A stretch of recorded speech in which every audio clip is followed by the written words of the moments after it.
السلام علیکم ورحمۃ اللہ وبرکاتہ۔ الحمد للہ رب العالمین والعاقبۃ للمتقین والصلاۃ والسلام علی اشرف الانبیاء والمرسلین، اما بعد۔ یہ آواز کدھر ہے؟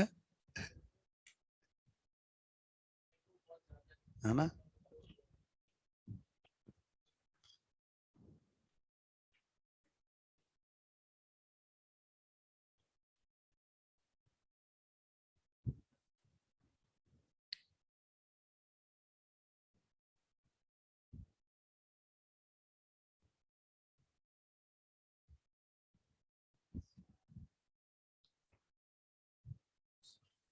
جی دیکھ رہے ہیں، اس کو دیکھ رہے ہیں انشاءاللہ۔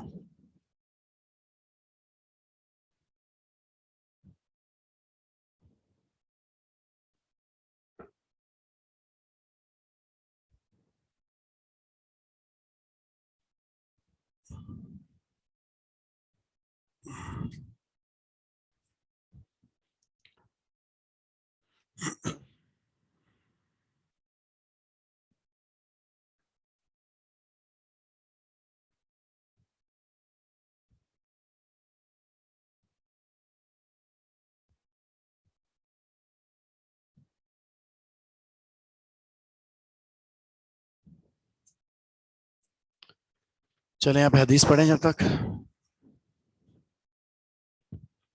حدیث نمبر 6۔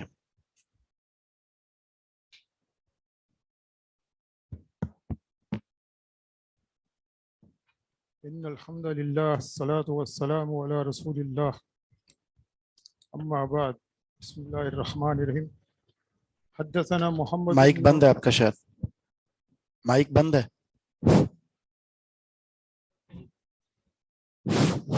فون کی آواز آ رہی ہے آپ کی۔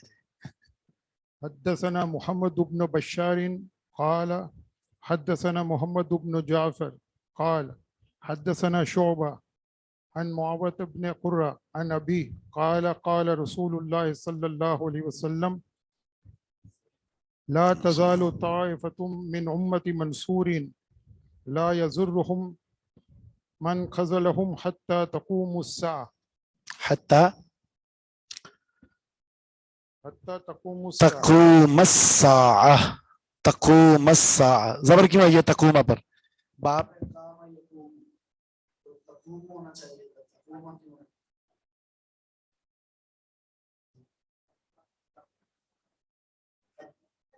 حتی کے بعد مقدر ہوتا ہے، ان ناصب حروف نواصب میں سے ہوں۔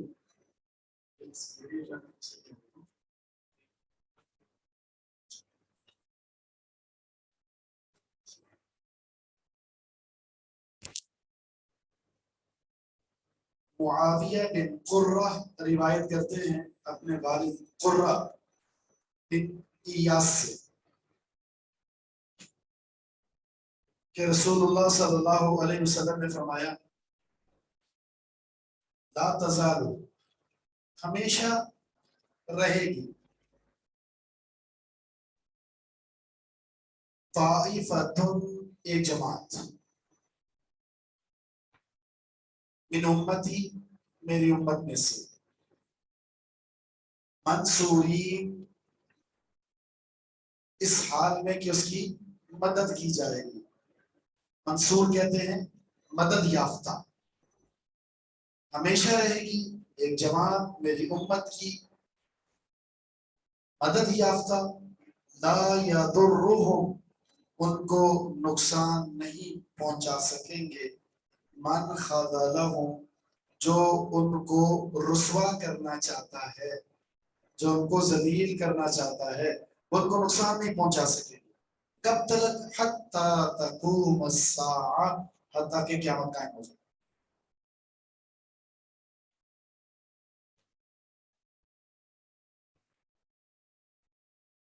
یہ جو حدیث ہے، اس حدیث کے حوالے سے یعنی آگے 3-4 حدیث میں کچھ مختلف الفاظ آئے، تو ہم ان چاروں الفاظ کو پڑھنے کے بعد اس کا ایک مفہوم آپ کے سامنے رکھتے ہیں۔ اگلی حدیث میں ابو ہریرہ رضی اللہ عنہ اس حدیث کے راوی، حدیث تقریباً ایک جیسی ہے، تھوڑے سے الفاظ میں فرق ہے۔ لا تزال طائفہ، ہمیشہ ایک جماعت رہے گی، من امتی، میری امت میں سے،